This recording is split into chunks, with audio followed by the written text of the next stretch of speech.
Good evening, everybody. Welcome to the SRU Truck Series here tonight at Texas, round 2 of their playoffs.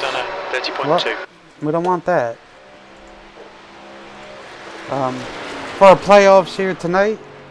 Long waited. We missed these boys in the trucks, so it's good to be back with the action. So, we miss him very much. Alongside of me tonight is Will. Hello, Will. How's it going? Fairly decent, Brian. As you mentioned, that wait that we have waited for, it was only a week wait. Well, you know, it's been 2 weeks since we've seen these trucks in action, but they were off for a week for Thanksgiving holidays. And now they're back at it for the penultimate race of the season here in the SRU Season 8, I believe. Right, Brian? Season 8? Yes. Season 8 in the SRU Truck Series. And it is surely going to be a one to probably remember for sure as far as who goes into the Championship 5 at Homestead, Miami. Unfortunately, some of the championship contenders not able to show up tonight, so that eliminates them right off the bat. But still, we have some eliminating to do for sure. But qualifying at the moment, William George has the provisional pole with a 30.12. So if we don't mind real quick, we will run down the top 10 in points. Yes, sir. And if you have that, that'll be great. If not, I can pull that up. Awesome. If you would want to do that, go right ahead. Jason Adams, Larry Blair, Philip Bridgman, David Cassidy, Mike Chamberlain, Terry Duguay, Kyle Heath, Jim Colemansberger, Michael Palmer, and Joshua Small. Now, like I said just moments ago, Larry Blair, David Cassidy, and Joshua Small not able to make it tonight, some due to working extra, and unfortunately, sad news from Josh. He busted an eardrum earlier this afternoon, so found out that he had a busted eardrum, so not able to make it. He's in some pain, I could imagine. So thoughts and prayers going out to Josh at the moment. Hopefully he gets to feeling better. So those three eliminated right off the bat, Brian. Oof, that's very unfortunate, Will, but we're going to go over a little race day information here so we can get this underway. So as you see here, Will, they are in Fort Worth, Texas. The current track temp is 77 degrees. The weather outside is 75 degrees Fahrenheit, 52% humidity. It is clear. And a 17-mile-per-hour wind. They have a total of 101 laps, 151 and a half, so we round up to 152 miles. Unlimited tires, 75% fuel, 2 quick fixes, and 1 attempt at a green-white checkered.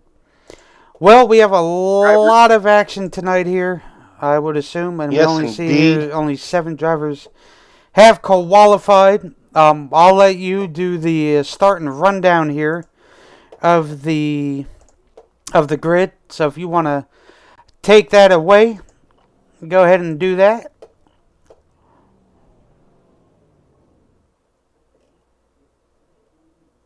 We got William George qualified on pole with a 30.12 blistering lap time, and Paul Witt right behind him, very close indeed.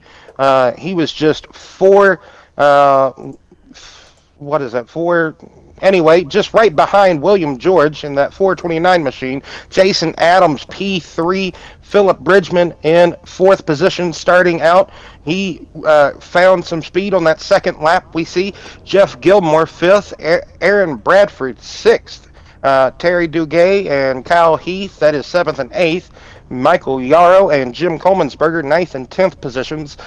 Kevin Roy, Mike Chamberlain, 11th and 12th. P13, we got Mike Palmer. P14, we have Robert Cheswick. P15, Paul Coheen. P16, Mark Koshik. That is what they have here tonight, Will. So, drivers to start the penultimate race of the season, second second to last race of the season before we head to Homestead. And well, you know as much as I know, but why don't you go ahead and give these drivers a rundown of what they were saying about the trucks and how they were feeling in pack and maybe solo. Some drivers were complaining a little bit of looseness to start off and throughout the run. Others were saying it's very snug, very comfortable, sticks like glue. And others were saying in traffic behind another truck, it's going to be very, very tight in that aero wake, that air disturbance coming off these trucks. These trucks punch a huge hole in the air, and that makes it quite difficult of trying to either pass or make a way around the fellow competitor you're trying to pass. So you got to be very sensitive and careful when you're in the tow behind another truck. So I would assume tire deg, tire wear, the tire fall off here, just over a second, maybe almost close to 2 seconds. We'll just have to see if we can get a long green flag run before the pit stops occur. We'll try to check in and see what the lap times are with the leaders and the rest of the field. But getting on the warm-up lap here, William George and Witt there on the outside. So Yes, sir. It's always good to see Terry DeGay up there towards the front. Again, a couple pointers. That's always good to see. Anything to help these drivers out, that is for sure. Yes, the top 7 qualified, Brian. That's right. Yeah, you're right. But anyway, Will. And Koshik did not get the start, it looks like. Oof. That's unfortunate. I see here the pace truck lights are off as William George will lead this field to green. Will, do we miss it? We haven't seen too much of the racing on the BNR broadcast, but we'll let you take it away. Yes, these truckers coming to the starting area for the initial start here. Flagman waves on green, and they're all going to barrel down into turn 1 here. Unfortunate for Koshik and Coheen, not able to make the start here. But hopefully they can try to load back in as William George trying to take the lead. That was a pretty even Steven start by both lanes of traffic, I would have to say. But Jason Adams there starting in P3, trying to get to the front very early on from where he initially started. But everybody's kind of getting in line, getting in formation here. Philip Bridgman started 5th, but moved up into 4th position. So, as we can see, some truckers having some looseness coming out of turn 2, getting back to the throttle in turns 1 and 2 here at Texas. This is the modern day configuration at the moment that these truckers are racing on. So you gotta arc it into turn 1, get it down. Don't hit the paint though. Get it down onto that bottom and get back into the throttle. But you got to be careful coming out of corner exit of turn 2. It can be quite tricky. Turn 4, I would say less tricky than 2, but still you got to be careful on both ends. Don't go down. Don't put your left side below the paint. You might be able to get away with clipping the paint, but don't go below the paint. But what were you going to say, Brian? I'm sorry. What I was going to say was, I'm going to go back to it. Looks like Witt is challenging for the lead against William George. This fellow colleague here, rocking the BNR Racing Network paint scheme there. Always good to see it. Nice paint scheme. I believe he made that one. Yes, he did. Always good to see the drivers representing the BNR Racing Network. But, Will, as we go where all the excitement is, it's all over. You see back here, Jim Coleman-Sperger, Kevin Roy, and Gilmore battling for that 9th position there, out there on track. As it stands at the moment, Bridgman and Adams would advance, as well as Duguay and Heath. And Coleman'sburger, I do believe, at this moment. That would be good. Jim works his tail off every day he races, and always good to see it. Oh, there he is. Yes, he is. I was about to say. Just my apologies for speaking loud. No, you're good. No, you're good. I was trying to read and compare to see where these playoff drivers are. Just sometimes you got to remember you don't necessarily have to win the race to either advance or win a championship in some of these league formats, but it is good to try to win or finish as good as you can. And Will, as you see here, they're already split up in two packs here. So you got the first pack that consists of William George, Bridgman, Adams, and Bradford, top 5 have broken away. Yeah, a good, significant bit. Well, I mean, there is a small gap back from Adams to Bradford, but still top 5 breakaway. And then you got, let's say, 4 seconds back to Terry Duguay from Bradford. That is a decent gap, just about a straightaway almost. Man, but everybody's just almost in line, just kind of riding it out, getting a feel for their truck at the moment. These trucks are only getting 36 laps on a full tank, so if you're going to be hard charging, I'm going to assume maybe 32, maybe 34. It just all depends on how hard you charge. You could possibly save, but yeah, we heard some competitors, and they did a practice race a week ago. Just because they were off doesn't mean that they weren't practicing. They did a practice race a week ago, and I got told that nobody could make it. So we are going to see pit stops before the comp caution or the stage break, whatever you prefer to call it, at lap number 40. So I almost want to say that we are going to see some competitors split this stage and maybe come in at lap 20, 25, somewhere around there. Maybe stretch it to a lap 29 or 30. And, that way they are going to get make sure they can make it on fuel. Might want to go up to the battle for the lead. Witt and George. Witt is challenging for that lead. I believe he is taking it away. Paul Witt here challenging for that lead spot. There they are. William George on that outside. Somehow Paul has gotten to the inside of that 96. And you can see he is able to just wrap that bottom. Like I said earlier, not hit the paint, but just get right there next to it like it's your best friend. William George fighting back, slinging it down on that inside into turn 3. He hits the paint. He got the truck wicked loose. Wicked, just wobbly. Almost went up into the door of the 429. He's still hanging strong on that inside, though, but I think the momentum might change here. You're going to have to really let it roll here on that bottom lane, but he gets back into it. It's side by side, pretty good action here for the lead, as we see Philip Bridgman has now, that short run pace that we have seen throughout Philip Bridgman's amateur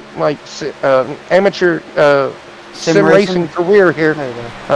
He has really good short run speed. He can attack, but he just can't seem to save the tire, I guess you could say. Need to get those pitchforks up and out there and just save the tire.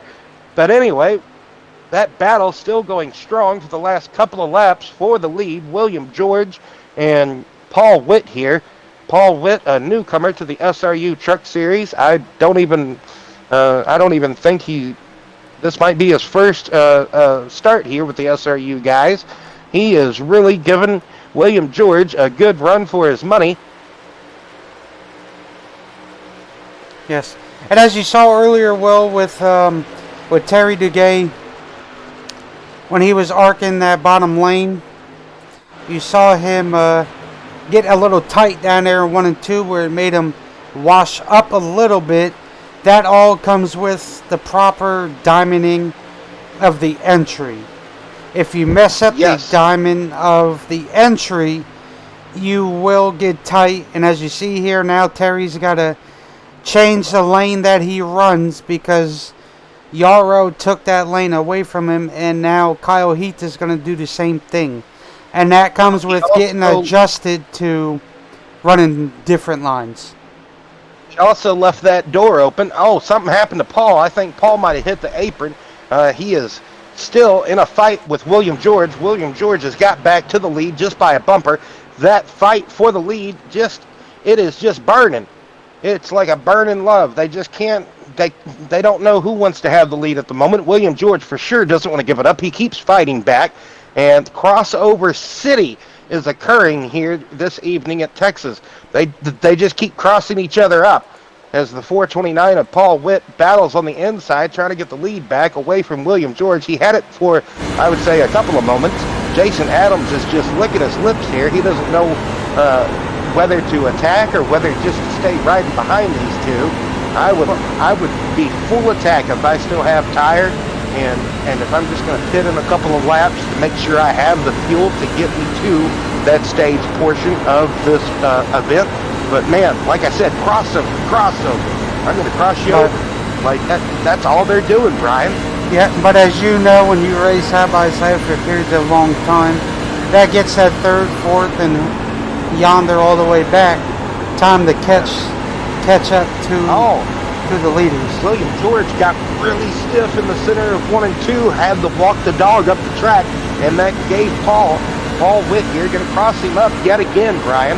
This is a great onboard view of the battle for the lead. Jason Adams, he's going to try to follow the 429 through, try to get past William George. Oh, Toys for Tots. Good charity foundation on the side and on the hood of that 96 of William George. Toys for Tots. I used to help out with that with my grandpa. Anyway, Toys for Tots, look at that.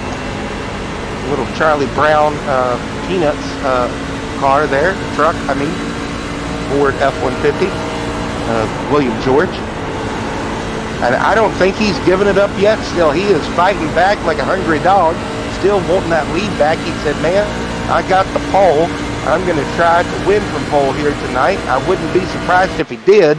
But my goodness, he doesn't want to let go. He still has a good, I want to say, stranglehold on Paul Witt. If Paul hits the apron again or whatever, has a tight moment going into the corner, he is still there within reason. As you see here from the fan point of view, so if you do come to Texas, depending on where you sit, this is what they see from the fan point of view. So it's always good to see from selective views, you know what I mean? Indeed, you can, like you said, depending on where you sit, if you sit about, where were we, Brian, about 18 rows up at Charlotte,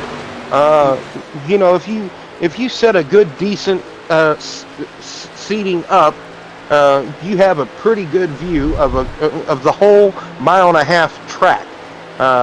At any track like this, I would have to imagine or say, because we have witnessed it. But anyway, yes, good point of view for the fans whenever they attend 1.5 miles such as Texas. We have pit takers. Philip Bridgman is one of the pit takers here. He has split this stage in half, or at least this portion of the race. He is splitting it in half, like we said. I guess you could call Phil the short run king. He always has good short run speed, but he had fallen off, I believe it was 4.5 seconds. He had fallen off the pace of the leaders. He was up there within the first 10 laps. He was battling for third, fourth. He qualified fifth, but just fell back to fifth position before the pit stops here. So let's see what Philip can do with the short pit. I'm sure he can capitalize, and as you see there, he's 1 lap down, but now he's about mid-pack, floating around, but you also got to remember, Will, everybody still has to pit. Curious on if he took tires there or not. Maybe he. How long was his pit stop? I didn't I catch it in time. oh, 10-4. I didn't either. I was too busy looking at all the excitement here. You can see Terry Duguay trying to do something with Jeff Gilmore there, but Jeff kind of just going on his own way there, just trying to get up through the field. We had 14 competitors start, 16 attempted. 2 were not able to load into the grid. Well, anyway, I'm going to go a little bit off topic here, but tomorrow is the B&R Cup Series. They finally kicked back off. It's probably going to be a fulfilled excitement of a race. You're in the booth up there, too, as well. So, more action for you to call Speedway. tomorrow. Yeah. MIS. Yes, Michigan. And then we have a lot more the following week after that. We're back live again on Tuesday and Thursday for the kickoff of the B&R Trucks and the Xfinity. So you guys are about to get fulfilled with more action throughout the weeks again. So, and I'm sure y'all miss us in the booth because of all the excitement that we bring. But anyway, there's you see Philip Fresh Tires. Terry's like, go ahead, Phil. You go on by, you pit it. I'm not sure if Phil took tires or not, but we'll see towards the end, and we'll see how these stages turn out. Well, George, or should I say Paul Witt, has opened up the lead now, 0.7 of a second over William George. Jason Adams just behind George, so basically almost a second over the second and third place men at the moment. Aaron Bradford actually having a good start to the race here this evening, Brian. Very impressed with Aaron having a good, solid top 5 run at the moment before the stage break. And let's see, we saw Philip Bridgman be the first pit road taker, or the first pit stopper, having to do basically some short pitting strategy. And let's see in the next few laps here who's going to come in next. I could only assume it would be people like Michael Yarrow or Kyle Heath, maybe. Oh! Bradford with a side tap to the wall. I would say he was trying his bestest to keep out of the 13. Kyle Heath and Michael Yarrow.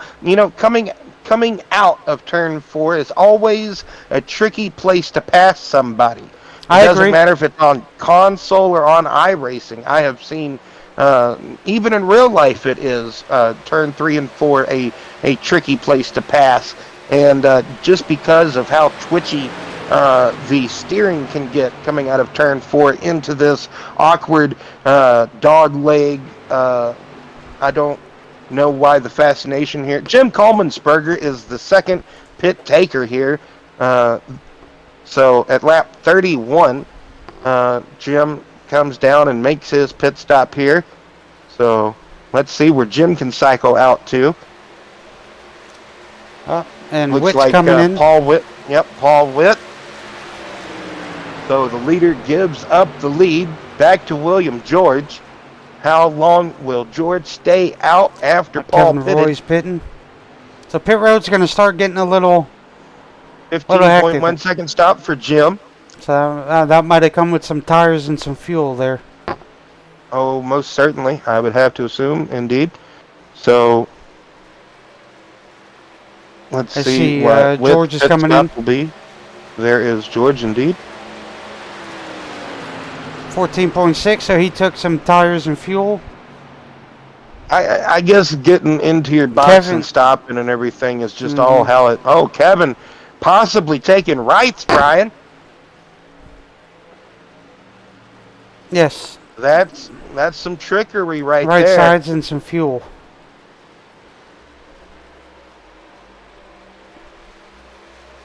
And that would give the lead to Jason.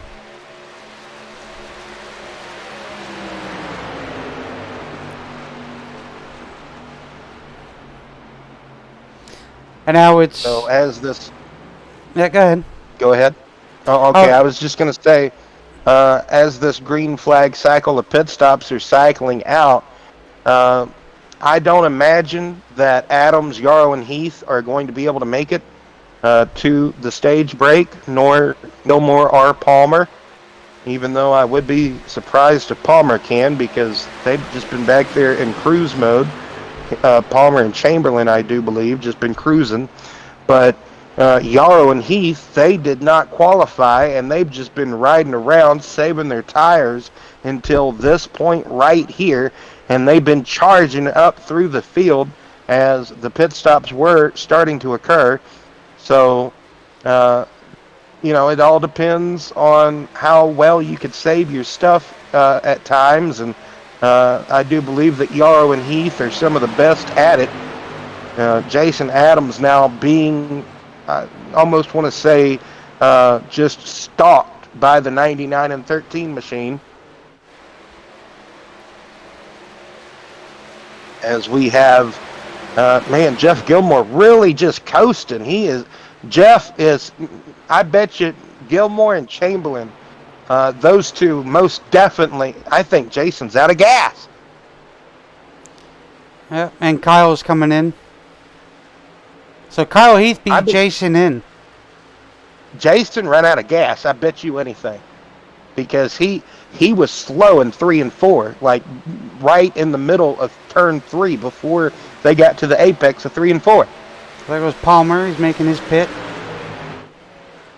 Okay, so Palmer surprised me. He actually did pit. So Chamberlain, Gilmore.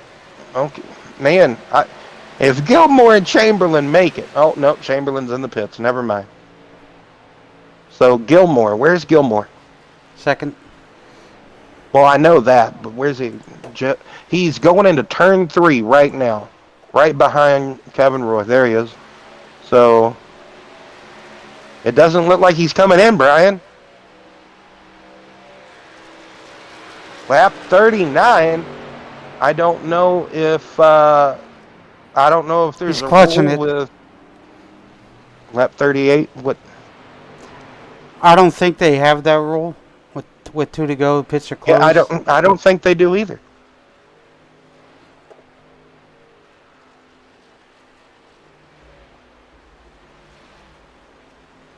So, interesting to see if Gilmore can do it. Now, would he have enough fuel during the caution lap? Is another That's the thing. question. Yes. Because he's going to have some guys a lap down here, like Terry and Palmer, Chamberlain, Robert Cheswick, Philip Bridgman, being the first pit taker. He is down in 8th place at the moment, Brian, but he's still currently on that lead lap. Coming to get lap number 40. This is going to be the stage break. Here is Robert Cheswick trying to get his lap back here. And there is Paul Witt right there. Paul Witt right there getting the lead back. And Jeff Gilmore, I believe, is out of gas. I do believe so. Maybe not. Is it at lap 40 or is it at lap... Okay, yep. So, wow. So, did Robert Cheswick get his lap back? I'm not sure.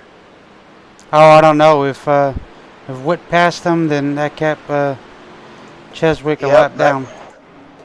Might have kept him a lap down. That is unfortunate. Yeah, I believe he did pass him. So Gilmore pits he pits with he entered a closed pit is what I'm trying to say. So that penalty is what, the tail end of the longest line or something, Brian, or I do believe so. So he tried. I'll give him that, an A for effort. Well, oh yeah. I thought it came out on lap 40, but I think they do the end of 40 to 41. Yes, I do believe as well. So I still saw red lights at that pit. That's kind of confusing. I didn't see a green light.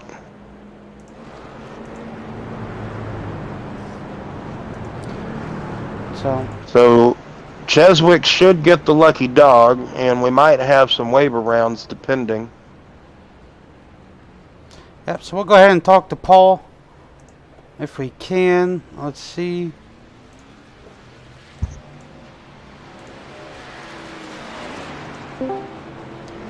Paul, it's Brian and Will. You got a copy? Sure do. How's it going? It's going pretty good, man. Loving the setup, loving the truck, loving the track. Man, you sound like a younger version of Jim almost. Anyway, so how was that battle there early on with William George around, lap 15 to 20 there? You guys were just crossing each other up, side by side action. We were loving it. How were you loving it?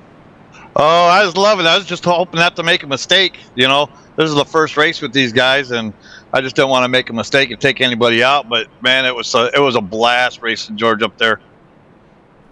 Looked like it. So what's the plan going forward? Must know. Just all out racing and race as hard as I can and keep this lead. Now, Paul, it seems like you're really good on the long run. Are you really hoping for more long runs? Oh yeah, I hope this thing stays green all the way to the end. Well, they normally can keep it green. Best of luck to you, Paul. Thanks for talking to us as well. Yep, thanks for having me, man. Appreciate it. No problem, bud. Good luck, and hopefully you bring it home in victory lane. Hopefully, we'll see. See what happens. All right, bud. Good luck. Thank you. No problem. You heard it. He ended up bringing home the halfway break there. He got by Gilmore, so that's that. So. And Gilmore's taking his penalty now, getting back to the rear of the field. Not sure if he's going to have to fall all the way back behind, lap cars or trucks or whatnot. But anyway, that's the price you pay. William George here. He should have one more lap to. Yep. I was going to talk to him, but he's not here, so. He's not in the Discord? No, that's all right though. We know how competitive William George is. We've seen him over in the BNR side and all that. Hell of a competitor, very strong when it comes to capitalization towards the end. He can be there, or don't know how well he's been under heavy pressure, but yet again, Will, we haven't really seen him under pressure this race, so. But the guy behind him could apply the most pressure to him, so. Kyle Heath is up here now along with Michael Yarrow. They are setting third and fourth, setting pretty, you could say, as we are going to have some waiver rounds. Looks like Duguay and Palmer are going to get the waiver round. Cheswick is your lucky dog on this cop caution stage break. And lights are out on that iRacing Chevy GMC Sierra. And we're going to go back green here. Lap 45 on, coming to lap 45 on lap 44. So, pretty good racing. And so far, I would have to say, as far as, the short run to mid run, long run, just everybody, you kind of get the cream rising to the top, as old DW would say, as the waiver rounders trying to catch up to the field before we go green. Terry Duguay and Michael Palmer there.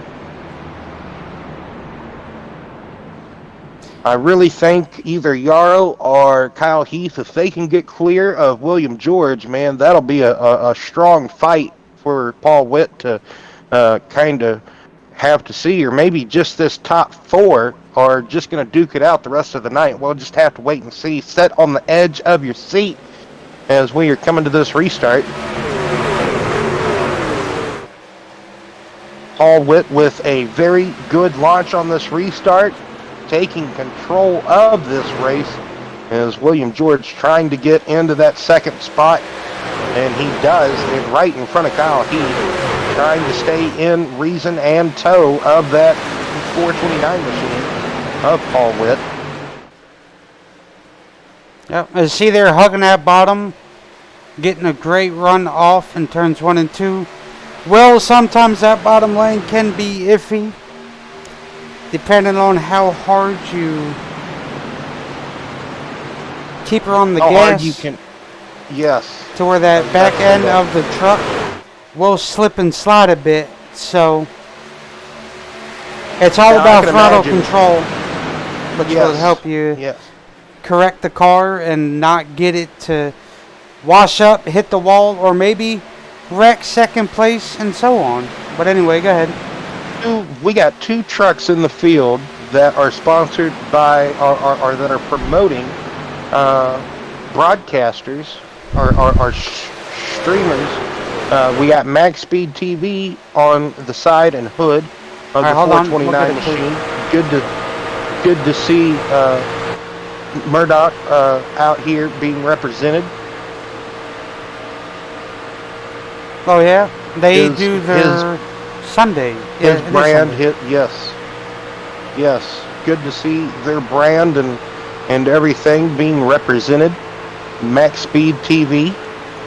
And we also have, well, once again, Mr. Philip Bridgen rocking the B&R Toyota Racing Network. Sitting there he got past Kyle Heath there, but he got kind of tight in 1 and 2. That truck just wanted to walk up on him. He had to really handle it there, you could see. But I was going to allude to this earlier, but we were so busy with the restart. I could imagine that 3 and 4 in these trucks, full throttle for probably until...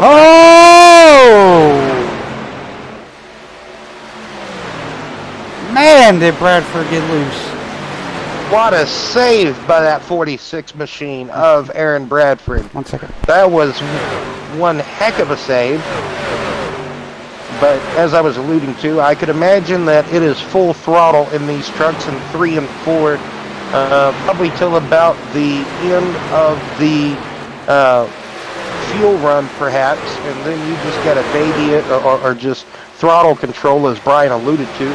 But you're going to have most of your throttle control in 1 and 2. Going in, you got to let it roll, got to catch it, then just be easy on the exit, getting back to the throttle just probably after the halfway point in 1 and 2. And 3 and 4, just about how you can arc it in there and how you can keep it in the throttle. Kyle Heath having one heck of a time on fresh tires or just the short run. They're trying to get up to speed, perhaps just letting the tires come to him. Don't normally see this out of Kyle, but he's just looks like he's just waiting for the tires to get in that right spot for him. But we do kind of have we kind of have a small breakaway. William George up there with Paul Witt battling for the lead. He's just basically a 10th, basically just a couple of bumpers lengths off of Paul Witt. Then Philip Bridgman just over a second behind first and second as Jim Coleman'sberger goes for a move on the 24 Jason Adams. They both kind of bobbled as they got into turn 3, but Jim lost the momentum that he had to get back in line behind Jason. As William George now fall back to 0.2 of a second off of Paul. So this battle right here for what is it, 4th, 5th, 6th, 7th, and 8th, thanks to Jeff Gilmore. Oh, Kevin Roy. Kevin Roy has made an appearance into this fight. He is that red and white truck, the last one in line there. That is 9th position for Kevin Roy. After that moment that Bradford had, we got a little bit more separation. Big checkup from Cheswick and I believe Palmer to not run over. And also might have been Mike back there in that 70 machine, I do believe, to not run over the 46 of Bradford. Good driving by everybody to keep it green flag racing. As what a sponsor that Jim Coleman's Burger, our paint scheme that Jim has, that zigzag cigar company with Zippo lighters, marijuana pot leaf on the quarter panel. Love to see it if you're into that sort of stuff. What does his bumper say? I can't tell. Don't piss me off. Oh, wow, that is... I think, hold on, wait. Oh, you pissed me out. Oh, Jim, you gotta love what Jim runs. But anyway, well, we'll go ahead very and do creative. a little cutaway here. Give us a little, our fantastic little section Crank here. it up, Bushing. Yes, sir. Hope you guys enjoy, and here it is.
Back here, lap 63, SRU Truck Series at Texas Motor Speedway. Michael Yarrow might have clipped the wall on exit at a 4 that lap, coming to 63. As Jeff Gilmore, Kevin Roy might have clipped it coming out of 2 a few laps ago. We can see how on the edge some of these competitors are coming out of the corner, and just how the truck floats or just walks to that part of the track. You can see you're on the bottom, but the truck coming out of the corner, you got the wheel straight. You're trying to get as straight as possible down the straightaway. That's what the straightaway is all about. And, you can just almost come up and kiss the wall. Kyle Heath getting by Philip Bridgman. Michael Yarrow looking to get by Philip Bridgman now. I believe whenever Kyle Heath got to Philip just gave him the bottom going into turn 3 and 4, and he let him have it. You can just say, hey, getting out of the way. You guys were saving your stuff, sneaking up on me. And now, Kyle Heath moving into 3rd place, Michael Yarrow 4th. William George still, I would say, within reason of Paul Witt. He is between 5 to 6 tenths within reason. He can still see him pretty well. He's not a speck in his windshield. He is still there. He's still a decent-sized blob, I guess you could say. But we're getting to the point to where pit stops are going to be in effect here shortly. So that is about to come into play here in about lap. Let me see here. Let me do math. That might be difficult, but 74, maybe 72. Might start seeing pit stops between 72 to lap 76, if not a little bit later. It can be difficult to do math on the run unless you're a math major. I was not, so. But, anyway. Kyle Heath still has Michael Yarrow on his back bumper as if he was his shadow. Just chilling back there in 3rd and 4th. Jason Adams has fallen down the totem pole a little bit. He was up here early on. I guess you could say contending for the lead whenever Witt and George were going at it back and forth. But as you can see, he has found his lovely friend, Philip Bridgman, who these guys, it almost seems like every race, Brian, Philip and Jason always are around each other at some point or another, if not the whole race. They are always around each other. You almost can never get rid of Jason and Philip being around each other in any race they're a part of. It never fails. You are going to see these guys near each other in almost every race they are a part of. I cannot emphasize it. I guess their driving styles are just that similar. You just, I don't know what else it could be. As now William George has fallen a full second off the race pace of the leader, Paul Witt, who just coming in here for fun apparently, wanting to put a spanking on these guys. Don't know what else you want to call it. As the Toys for Tots Ford F-150. We got a pit taker. Robert Cheswick in the pits. Yes, hitting from, I guess, 12th position there. And Terry Duguay. Yeah, I was getting to it. Thank you. Terry coming in with Robert. So we got 2 pit takers. Man, I said 72, and they came in around lap 70, 71. So I wasn't too far off, Brian. And no, Mike you Chamberlain were not. in as well. But we got to remember that Terry didn't pit under the last caution, I don't believe. Like during our comp caution. He pitted before that. He took the waiver round. So that makes sense for him to be pitting right now. And the race leader, Paul Witt, hits right here. You would think he would want to go a little bit longer, but maybe he leading this race. Maybe he didn't have the fuel, Brian. Maybe all that fuel just been draining being out there in the lead like that. And William George coming into pit too. He's like, oh wow, he almost got sideways right there. He might have gotten a bit slideways trying to get. And there's the caution. That. What's the caution for? Oh, Terry Duguay. Terry. I believe it's for Terry. His dot was stopped on the back straightaway. Oh no. Oh, Terry was really needing a fantastic run here tonight.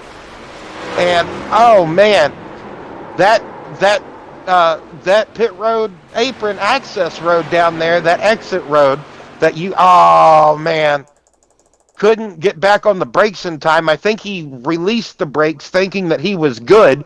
He released the brake and it just rolled into the wall. That is just utter depression for the 54 of Terry Duguay. That man, I'm almost speechless, Brian, because this is such a rookie mistake that you can do. Just trying to get up to speed on that apron, Brian. Anybody can do it. It is that simple and easy. You know, oh man, it's so green down there on that apron. You know, you got all the dirty marbles that come up and kind of migrate down there. Just, oh man, just sadness. Don't know what else to say. I don't know either. He was having a great go. He had the strategy played out right because he knew these boys would have a pit. And I have to agree with you. I think he was having a decent strategy. He was one of the wave around trucks that got the wave around during the comp caution, so he had to pit just a little bit earlier. And just, man, coming off of that access road there that you got to use to get up to speed. And we're going to hopefully talk to Jim Colmansberger here under this caution. yeah.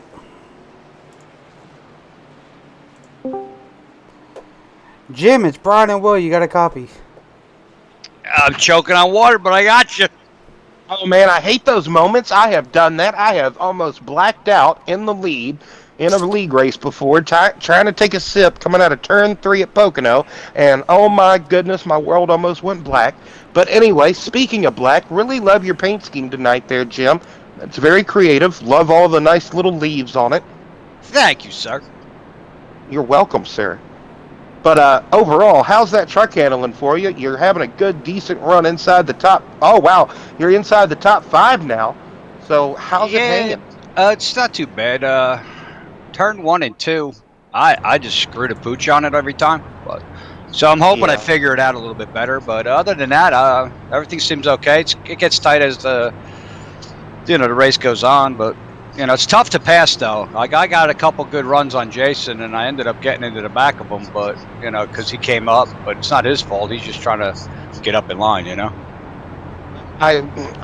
Speaking of a couple of good runs, you had a really good run at one point down the back stretch into 3. He kind of gave you the bottom, but you both bobbled with the arch in at the same time. It was almost majestic, but I thought, man, they're about to wreck, and then no, you didn't.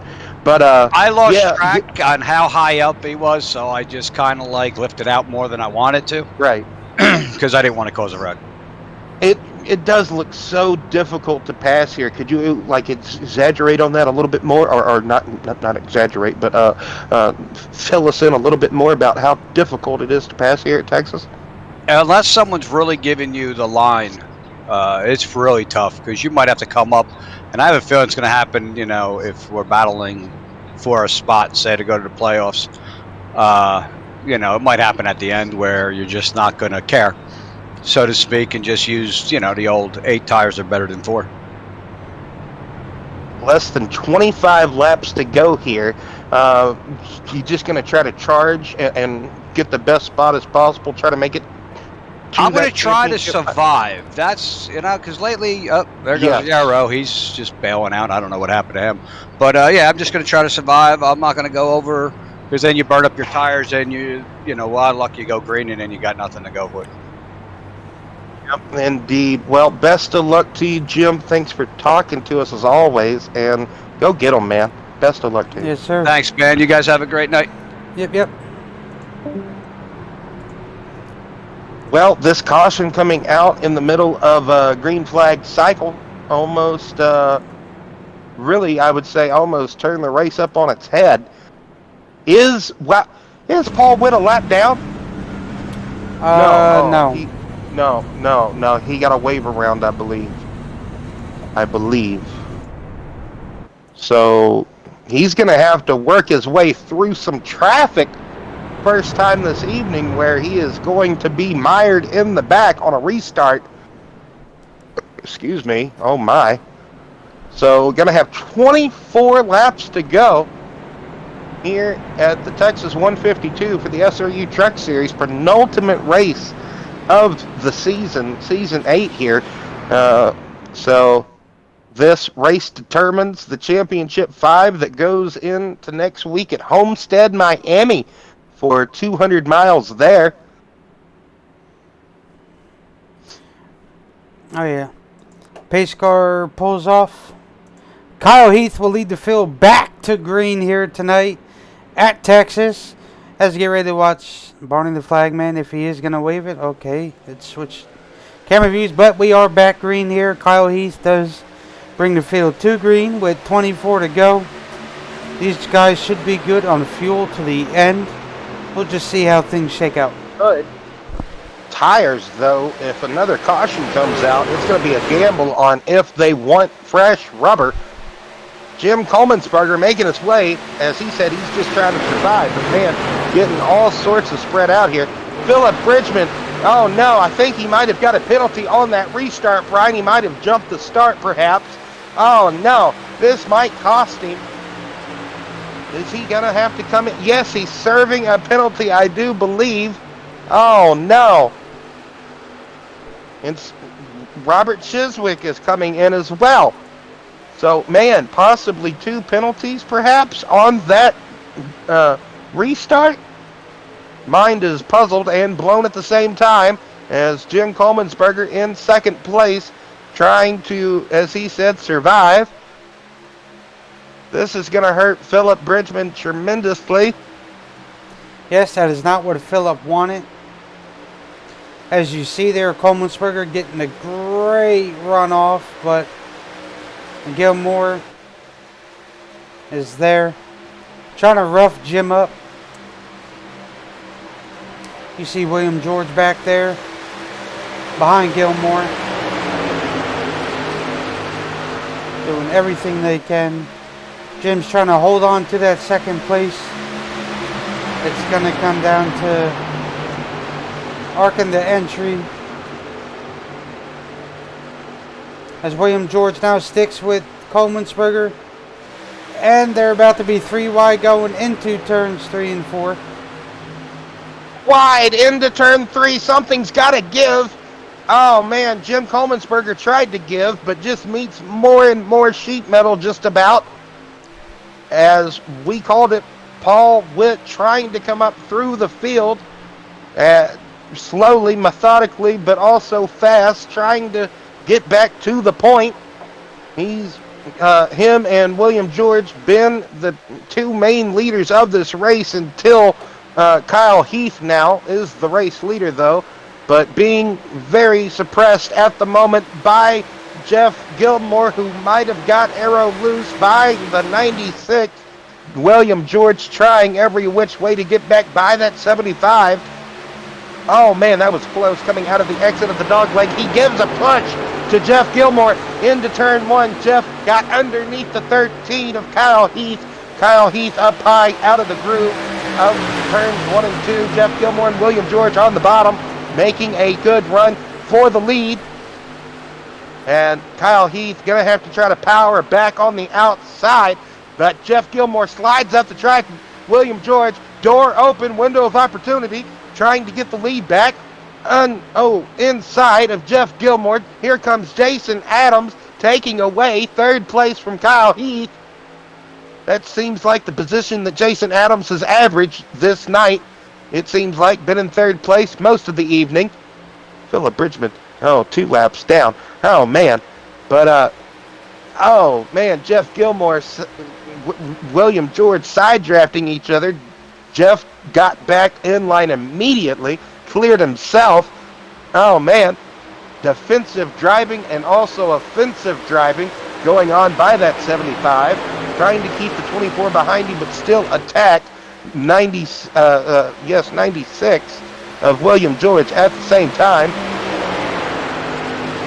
Take a breath. Let's just relax. We're kind of single file now at the moment. It's just exciting with between the top 5 there. Oh, yes. You just don't know where they're going. Aaron Bradford has clawed his way inside, back into the top 5, Brian. The prize of the evening at the moment. Oh, yeah. So, at the moment, I want to say last season's champion may not be able to repeat or go back-to-back seasons. Aaron Bradford is one of their newcomers, too. He's improved. Oh, yeah. I think he does have potential for when the next season starts. And you know, and I know, it is just the comfortability with racing around You have to be comfortable. In any league, it doesn't matter. You have to be comfortable around anybody. It doesn't matter if it's a hosted lobby, a ranked lobby, just for fun racing.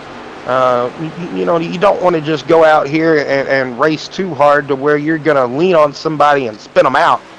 But, man, Paul Witt got mired back here in traffic, and he is just kind of plateaued. He is just kind of stuck back here as Mike Chamberlain he's a lap down, but still giving it everything he's got.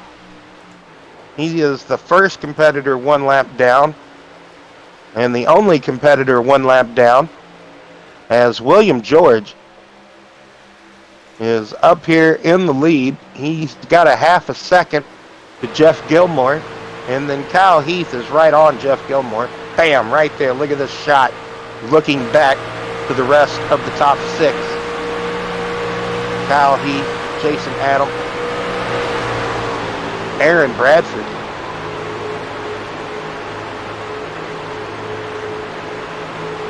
So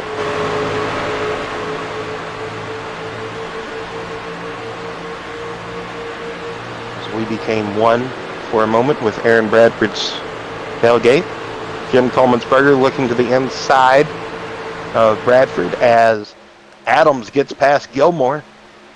Gilmore, I guess, went up the track, and that gave the opportunity for Heath and Adams to get by. Now Bradford looks low to get by.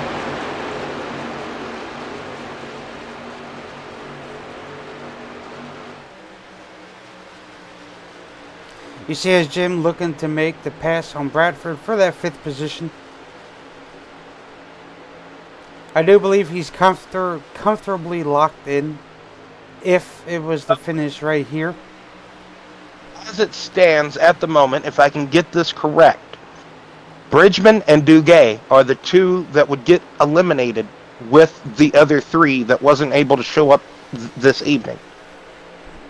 As it stands at the moment with 10 oh yeah, what a slide job Jim puts on the 46. 46 of Aaron trying to fight back on that outside in 3 and 4, but he gets really tight. Almost kisses the wall. So as it stands right now, if it stays green till the end with 9 laps to go, the champion from season 7 would not be able to repeat for season 8. So that's very unfortunate. He was having a great run, and then mishaps had occurred. So laps to go. Kyle Heath has caught William George here, 0.3 of a second just behind him. That's the gap you see right here from the 96 to 13 machine. let's see, you can ride in his spin car and see how he's prying on that wheel. You see there, not so much, just a slight tap over and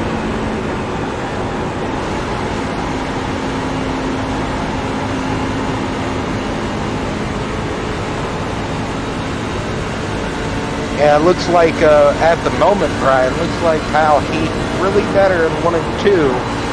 and William is a lot better at 3 and 4, just because I would have to say maybe because Kyle Heath is just in that weight, just in that toe, just in that draft of the 96. But man, he can really let it eat the bottom right here. He gets a good arc. And for some reason, William on the exit, either he can't power down right at the moment or he can't get it straight enough. Something going on with that driving line of William George on the exit of turn 2 to just give Kyle Heath that inching ever so slowly. Coming to 5 laps to go here in Texas SRU Truck Series. I think William George is taking that lane away to where if Kyle wants to dominate in and get the run, he just can't do it. But you see there, I believe William George slipped up a little bit, which gave Kyle Heath a great toe to the back to that 96. But ever so slightly, William George does pull away a little bit. We'll just have to see if Kyle Heath can capitalize coming out of 1 and 2. Yeah, it might have to be either as soon as he can get a nose under him, or maybe try to have to work around him on the outside. Looks like the 6 of Robert Cheswick is right in front of these two. We're going to have to see where Robert goes. It looks like we're going to try to give him the top lane perhaps. Oh, there's the slip up. All the bottom. Oh, yes, William George hit the apron. That was just the slip up that Kyle Heath was waiting for. Now they're side by side. William George going to try to hang tight right there with him. You get the side draft right there at the right rear quarter panel. They're going to be side by side coming out of turn 2. Kyle Heath, though, cleared him now. He is all clear. William George, though, going to try the crossover here going into turn 3. Oh, he walked the dog up there to him. Oh, man, Kyle Heath, though, got that clean air. He was just waiting for that slip up by William, just ever so slightly. 2 laps to go. Kyle Heath now has the lead. Can William just dive it down in there? We've seen him not be too good on the exit of 2. Man, that is... Anyway, so... Oh, man. Kyle Heath, we've seen him get clean air so many times in this pull away. And could this be another one of those moments where he pulls away with that clean air? I believe it's going to be yes. I don't think William has anything left for him after that slip up, but we're going to have to see. White flag is out. He's going to dive it down in here into turn 1. But Kyle Heath just gets a better exit coming down this back straightaway here in Texas for the final time. Doesn't look like Kyle's going to get bothered by William coming out of turn number 4. And it's going to be Kyle Heath getting the win here tonight in the SRU Truck Series 152 as Barney the Flagman waves that checkered flag for all the competitors to see. And man, oh man, the playoffs or the elimination race sure did have its ups and downs and its excitement indeed. Good racing overall. And like you said, you just can't make those mistakes of any kind, whether it be a slip up, you hit the apron, shoot up the track, or you jump a restart, whatever it may be. You can't make those mistakes. Mistakes are what really sets you back, and it'll really just kill your race. Whenever you think you got it in the bag, you don't need all that pressure. Even if you do have pressure, but man, pressure, when you apply the pressure like Kyle Heath was, you are going to slip up. It doesn't matter who you are. You're going to have a slip up, it seems. You just can't, there's no way around it seems. But man, let me check here at the moment, just before we interview the top 3, to make sure. So, Jason Adams, Mike Chamberlain, Kyle Heath, Jim Coleman'sberger, Michael Palmer, and Did I say Jim already? Yes. Mike Chamberlain. I believe that's the top 5 that go into next week to battle it out. The ones who got eliminated, unfortunate for them, very unfortunate, uh, will be Terry Duguay, Philip Bridgman, Joshua Small, David Cassidy, and Larry Blair, who gets eliminated from the championship 5. 10 entered, and 5 were eliminated after this event. Sad to hear it, sad to see, but in a playoff format, that's what has to happen. And the 5 going into next week. Let me say that again. Kyle Heath, Jason Adams, Mike Chamberlain, Jim Colemansberger, and Michael Palmer will be going into next week fighting for a championship chance at Homestead, Miami. Now, Brian, let's try to talk to our final 3 here. If we can't talk to William, we could always try Jeff or Jim. You got it.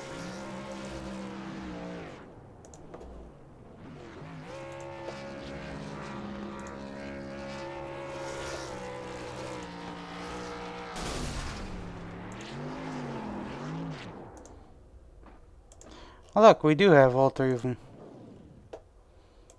So we'll talk to Kyle first. Kyle, you got a copy. I sure do. I always got some sort of copies. What's up? Nothing much, man. How was it? What was the feeling coming to 3 laps to go when William bobbled right in front of you? He just ever so slightly got those left sides a bit too low for their comfort, hit that apron, that offset pavement from the banking, and kind of shot up a lane, and there was your window of opportunity. You pounced on it like a mad tiger, and you guys kind of battled there for a good moment. But once you got in that clean air, every time you get in that clean air, you just... Anyway, Kyle, what just explain there on those final few laps what it was like. Oh, it was intense, I tell you that. I was really, my hands were shaking, honestly. My knees were shaking a little bit too, but I had to keep controlling that because, throttle is all I need to do. But, yeah, I didn't know he hit the apron. I thought maybe I got pushed a little bit of air up under his spoiler and got him loose or whatnot. I know he didn't touch. No, Yeah, no touch. Yeah, I know it. I didn't think we touched, but yeah, it was kind of a little scary moment because I didn't know if I was when he let off or he got loose and I was going to hit him and wreck him. I didn't want that to happen. That's for dang sure. But all in all, the night was fantastic.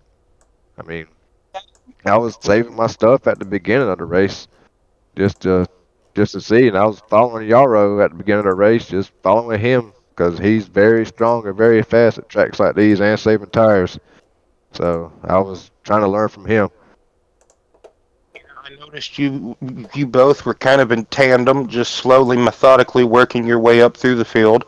After the comp caution stage break, you and Michael both. Well, I'm not sure what happened to Yarrow.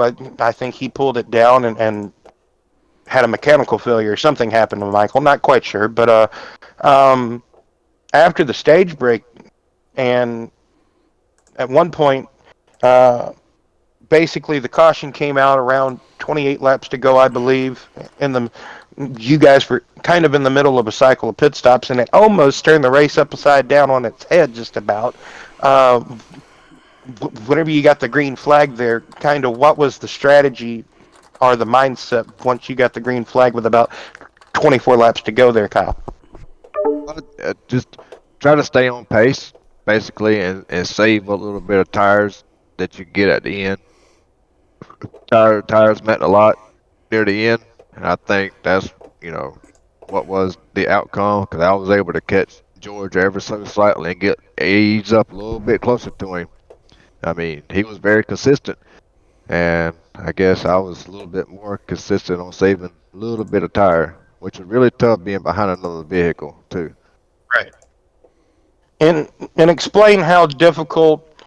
I know it was fairly difficult to pass. Jim, we got to talk to Jim during the race. He said it was extremely difficult to pass. But how difficult was it for you? Yeah, it's very difficult. I mean, you got to get your run coming out of turn two. I mean, that's basically it. As soon as you get that run, I mean, it's very hard for somebody to even, you know, to stay with you on the high side. But I mean, if somebody can pinch you down low, that's one thing. But you got to get that run coming out of turn two. That's pretty much it. Unless somebody slips up in the middle of turns three and four, it's very difficult to pass because being behind somebody, your truck, it pushes. Kyle, could you explain how you were able to arc it into turn one and just either let it roll or just how you were gliding your truck? It seemed like George, coming out of two, he wasn't able to get the bite or something, maybe not down on the throttle or just something. You were just able to get inching ever so slightly to him before he made that mistake. I mean, going into turn one, they're just basically letting off and let their front end bite. And that was basically it. Once when the front end starts to bite, you're able to get back on the throttle. Not all the way. You kind of got to ease into it because if you get on it too fast, you will be, scrubbing too much speed and too much tire coming out of turn two. Well, Kyle, we'll wrap this interview up by saying congratulations for making it into the Championship 5 next week at Homestead. What are your thoughts about trying to win the Season 8 Championship at Homestead? And, any shout outs or any love you want to give to? Let's go to Homestead. That track right there it's a little tricky for me. I can't tell if I need to stay on the low line or stay on the high line. I really don't. I really couldn't tell you. It's going to be a toss-up because I haven't had too much success on there. The only success I've had was actually blocking Dale Earnhardt Jr. in one race just to finish ahead of him. That's about it. Well, that's pretty cool that you actually got to race against old Dell there. But anyway, you want to give your shout outs and anything else maybe that you would want to add to the race here tonight? Yeah, I'll give my shout out to SRU and the Truck Series. It's been a great series. My first full season here in the trucks. I think it might be my second season. I can't remember. I actually won the championship, and this year I wasn't planning on racing this many races with high school football this year in the fall going on. So I mean, I'm blessed to be here. But next season, I think I'm going to call this my retirement, basically. Next season, I won't be there at many races. I'll be at a handful of races, just a couple of tracks that I enjoy racing at. That's the only races I'll be at. Well, that would be, in a way, sad to see you go, but understandable at the same time.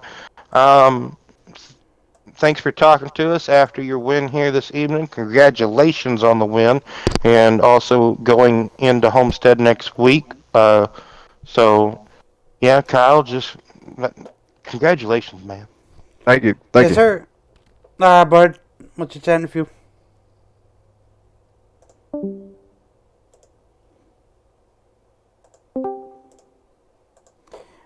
Mr. Ryan. Will. Hey. What Hey, is going William. on? Oh, nothing much. Y'all doing good? Yeah, Always. doing fairly decent. Yeah. That's good. How are you doing after you got a load of depression, or are you feeling all right after that bobble there coming to 3 to go? Hey, I'm perfectly happy. And like I said, I didn't even expect to finish that high, honestly. So it is what it is. I mean, congratulations. You qualified on pole. You almost won from pole. Second, in your view, not that bad. So, how was that truck handling all throughout the race? And just what about the battles that you had with Paul Witt and also Kyle Heath there at the end? If you don't mind to talk us about all the exciting battles and moves that was going on. You kept every time you would lose the lead, you kept crossing it up and retaking the lead. It was exciting. I don't know. I just want to have some fun, you know. Like I said, it's not often I get to race with these guys and have a little fun. So, but you know, me and Paul were just flip flopping and everything. I'm sitting there just with a big grin on my face. I was like, man, this is a lot of fun, you know. But towards the end there, you know, the, the truck handled great. I mean, it was a great truck. It felt good. I felt like, you know, Paul was faster than us. And just towards the end there, that caution kind of messed us up there. I just think I killed my tires trying to get through the pack. So um, it is what it is. Like I said, it was a nice little battle with Kyle there, and congratulations to him. But yeah, just I'm happy. I'm not. If I didn't win, oh well, it is what it is. I was happy to be running with y'all. We were happy to see you running because you made it exciting. That's for sure. Like I said, every time you would lose a spot, you would just try to cross them up any way you could. Um, how difficult, though, from your point of view, and from your anyway, how difficult was it for you to pass? We heard from some other competitors. They said it was extremely difficult. You had to basically set the run up on the exit of turn 2 to get the pass made. But how difficult was it for you there, William? I want to say coming off of 3 and 4. I want to say it was a little easier to run the top than try to pass because you had more momentum. But when you came off into 1 and 2, it just you had to run that bottom. Like there was no way of getting around, and that's where the truck kind of struggled in a way right there. But you know, you just had to set up the run basically. It was just I don't know. It was just like I said, 3 and 4. You can make the run on the outside to me, but you were on the track. It was just hard.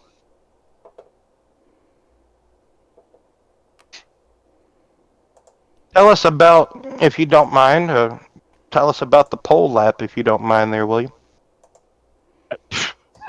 I just went out there, held to the metal, and just took it off in there. That's all I can really say. Also the Toys for Tots paint scheme, that was a nice little, Charlie Brown thing there, supporting that children's charity around this time of year. It's always pretty strong. As well, are you going to be able to make Homestead next week there? With the charity, yes, I love doing charity work. Like I said, we got a charity race on Sunday night with Lone Star Group, and it's a Toys for Tots. And I think it was like I donated like $50 to the charity causes for Toys for Tots, and we have the Toys for Tots at the sheriff's department and donated some toys there. So, but yeah, we just try to make the Are you a holiday sheriff season deputy? fun. Yes, sir, I am. Oh, wow. I'm scared now. Anyway, so He's a good guy. where do you live there, William? I'm super scared. That's not nowhere near me, is it? Anyway. No, I live in Louisiana. Oh, well, that is. I'm not going to Louisiana then anytime soon. Anyway, William. um, I know you try to make them the best you can. Homestead, it's a tricky one, and also, like you said, good charity to support. My grandfather was a big contributor whenever I was younger to Toys for Tots, so it's something I would say kind of close to me as well. But yeah, some of the battles you had tonight just really intense. I'm glad you were here, because if not, we probably wouldn't have seen as much intense racing. Because man, it almost like you didn't want to give up some of the positions or some of the spots. You make it pretty good intense. I tell you what, there, George. It's good to see you out there on the track whenever you do get to show up. Is there any more shout outs that you would love to give, or maybe more to talk about the event? Oh yeah, for sure. I want to first and foremost say my prayers out to Pete Pelini. He's on the truck always, and I hope he gets better. And I want to thank Chip Performance, ERA, Esports Racing Association. Come check us out on Facebook. Um, I said I'm really happy to have Toys for Tots on the truck with Charlie Brown. It's a really fun paint scheme. I want to thank TJ for that one. Like I said, we got a whole group together. We made some Toys for Tots trucks and doing our thing and supporting everybody. And I want to thank Dubby. I want to thank my wife for putting up with me while I do my races. Uh, but yeah, like I said, this whole event, the Toys for Tots event, is going to be at Talladega. And I think it's already filled up, unfortunately. I'll recruit some more drivers for it, but I think it's filled up. It's going to be with the Lone Star Racing event, and there's going to be some more details. So look for, like I said, ERA on Facebook and get some more details about it. There you go. Anybody want to check out that? Donate for Toys for Tots. That's a good charity over there, and hopefully check out that stream as well. That charity fun run race you guys are gonna be holding this. Is it this coming up Sunday night? Correct. It's going to be Sunday night. Oh, there you go. So, and where can they find that again? You can go under the ERA Esports on Facebook. I say maybe I can post a link in the Discord in here, or maybe in the YouTube chat, and I can watch it from there. There you go. Well, William, congratulations on tonight's second place. Almost a dub if it wouldn't have been for that costly mistake there with coming to 3 to go. But nevertheless, congratulations and thanks for talking to us this evening. And hopefully we could see you next week at Homestead. Yeah, I won't be able to make Homestead, unfortunately, as I got to work. Okay. But, well, hey, yep. January, I go back to day shift, and I can run a full season then. Well, there you go. But be safe out there, brother. Yes, sir. I definitely will. All right, there, Mr. Will. Awesome to see you tonight. Hell of a race, bro. You went out there, kicked ass. Anyway, best of luck to you, and keep on digging. I appreciate it, bud. Appreciate you broadcasting and putting up the race.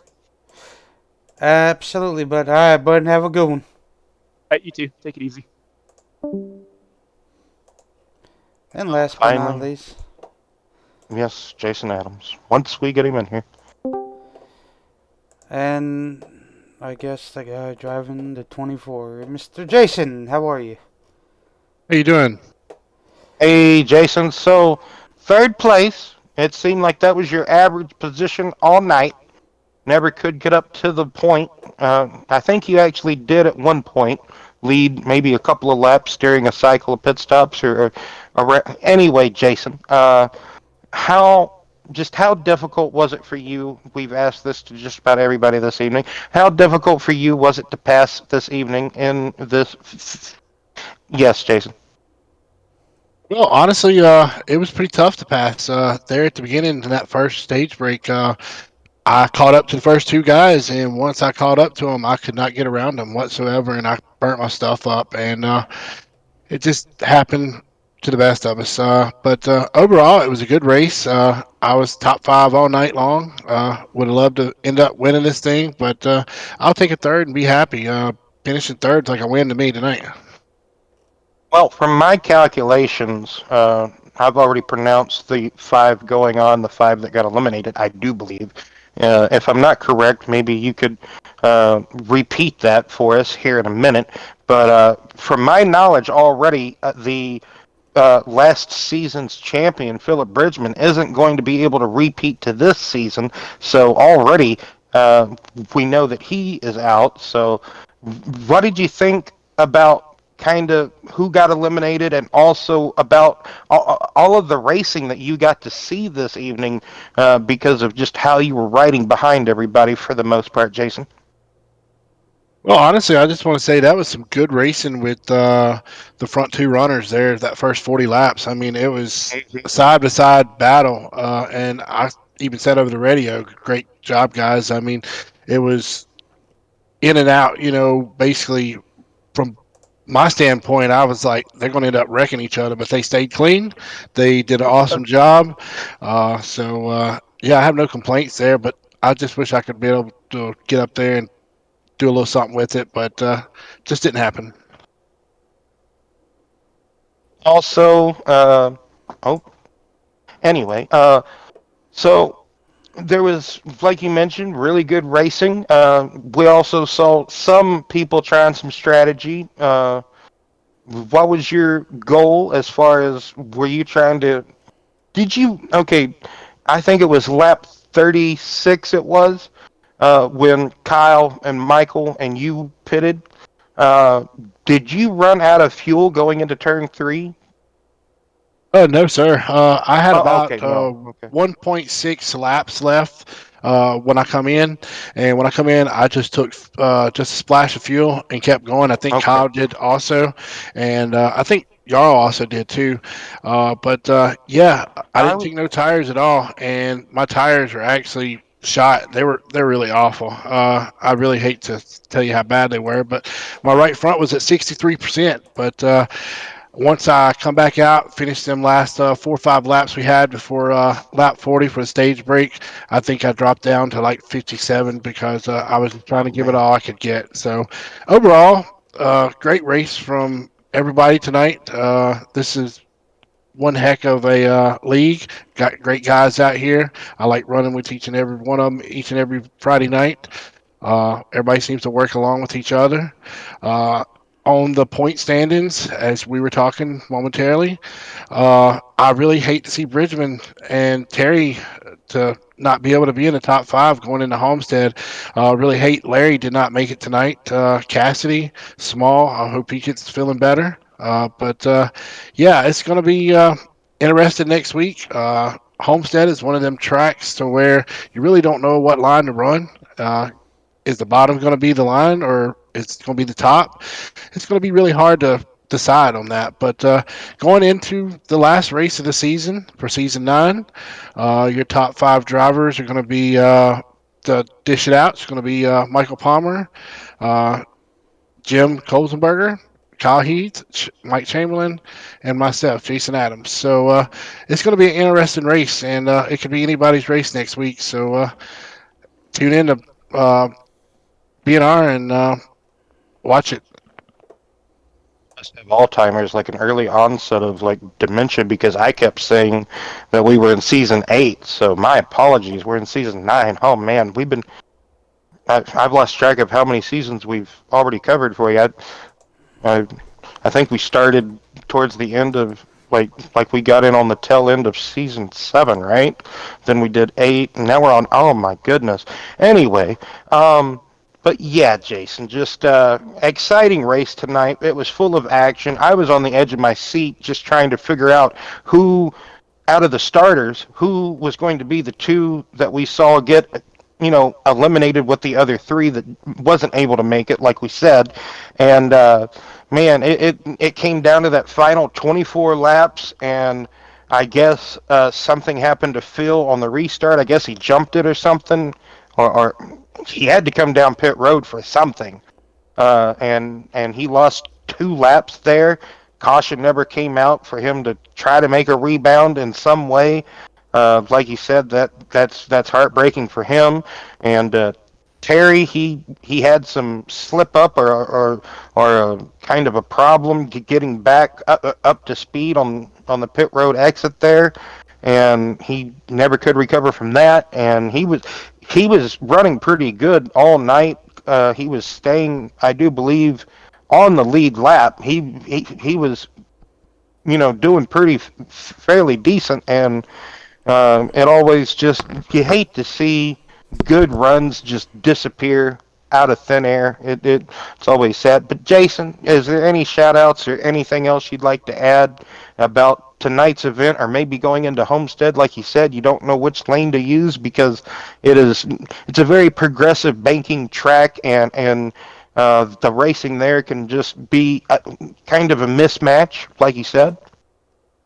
Yeah, absolutely. I'd like to give a shout out to our newcomer tonight, Paul Witt.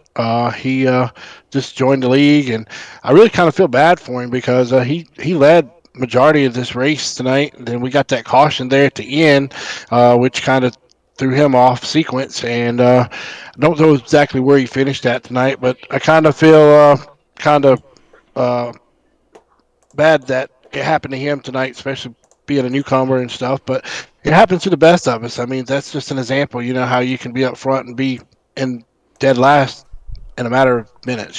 So, but I like to thank BNR for broadcasting our league. I like to thank SRU for an awesome league each and every week.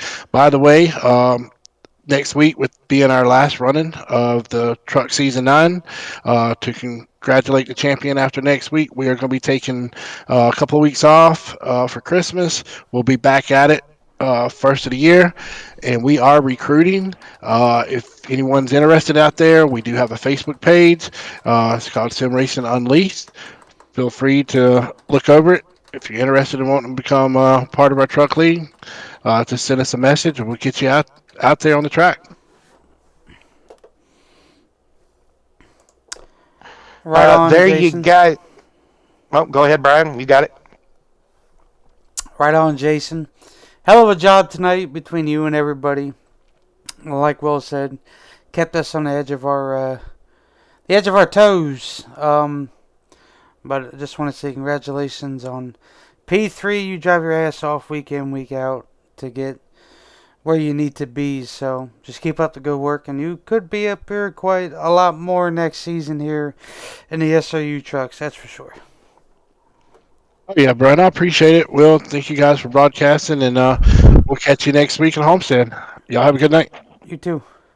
All right, well, you know what to do. Well, we would like to thank each and every one of you to come out and watch our broadcast, our streams, these races, whether it be under the BNR league or the SRU banner brand of league. Uh, Next week, as Brian alluded to earlier in the broadcast, earlier in the show, the BNR kicks back up.